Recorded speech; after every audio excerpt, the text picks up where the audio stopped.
Porn তারকাকে ঘুষ দেওয়ার মামলায় দোষী সাব্যস্ত হওয়ার রায়ের বিরুদ্ধে আপিল করবেন ডোনাল্ড ট্রাম্প। শুক্রবার এই ঘোষণা দিয়েছেন সাবেক এই মার্কিন প্রেসিডেন্ট। এদিকে কেউই আইনের ঊর্ধ্বে নয় বলে মন্তব্য করেছেন মার্কিন প্রেসিডেন্ট জো বাইডেন।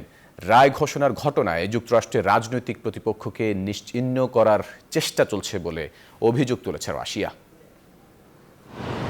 যুক্তরাষ্ট্রের ইতিহাসে প্রথমবারের মতো কোনো সাবেক মার্কিন প্রেসিডেন্ট হিসেবে ফৌজদারি অপরাধের জন্য দোষী সাব্যস্ত হয়েছেন ডোনাল্ড ট্রাম্প। নিউ ইয়র্কের আদালতের ঐতিহাসিক রায়ের পর তিনি জানান শেষ পর্যন্ত লড়াই চালিয়ে যাবেন। শুক্রবার তিনি নিশ্চিত করলেন রায়ের বিরুদ্ধে আপিল করবেন, তবে আগামী 11 জুলাইয়ের রায় পর্যন্ত অপেক্ষা করতে হবে তাকে।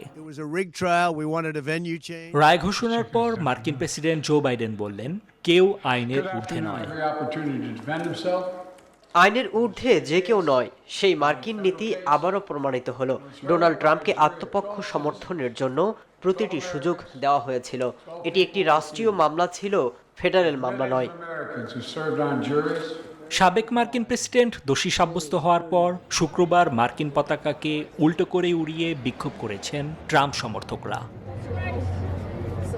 এদিকে ঐতিহাসিক এই রায় নিয়ে মুখ খুলেছে রাশিয়া। ট্রাম্পকে দোষী সাব্যস্ত করার পর ক্রেমলিন দাবি করেছে রাজনৈতিক প্রতিপক্ষকে হারানোর সর্বোচ্চ চেষ্টা চালাচ্ছে বর্তমান মার্কিন প্রশাসন।